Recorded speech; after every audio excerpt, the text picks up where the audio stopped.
We're here with Cindy Arenberg Seltzer.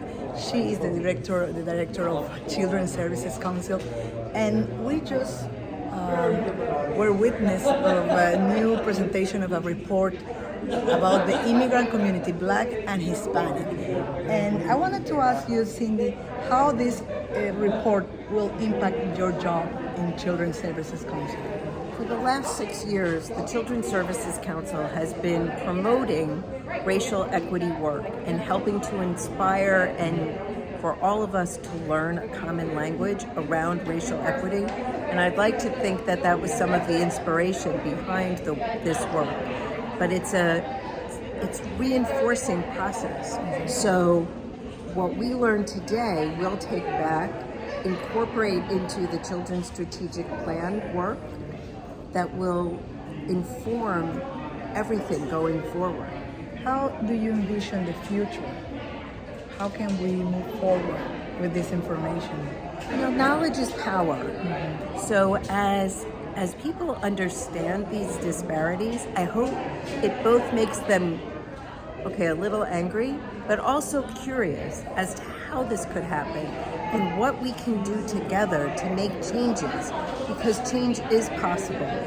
We were focusing today on a lot of the gaps and disparities, which are terrible, but there has been progress, and we have to continue that progress together. Yeah, that it's good to know that there has been progress, because all these institutions like yours are helping children and families.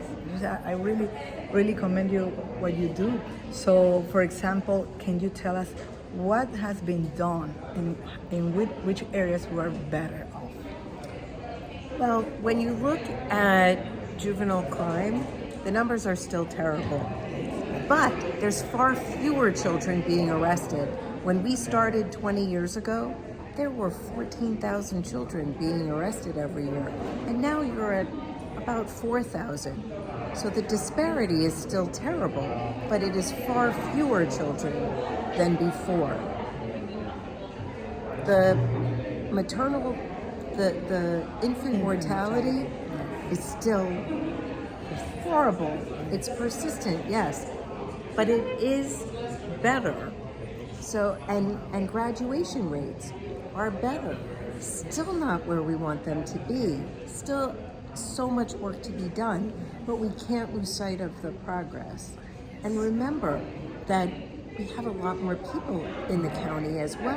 Yes. And a lot more people coming in from places where they may not have had the educational background when they've come in.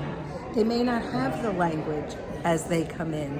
And so we're absorbing a lot of new people into the county as well. And so all of that also contributes to some of the challenge in seeing improvement. The last question that I have, and I need to ask you this, is we have this horrible crisis, opioid crisis.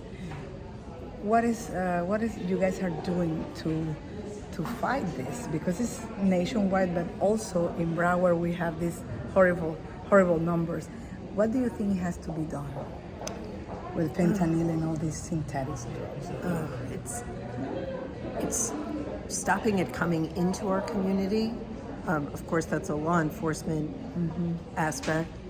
Mental health, supporting people's mental health, and for the young people, the protective factors that keep them from wanting to experiment in that way.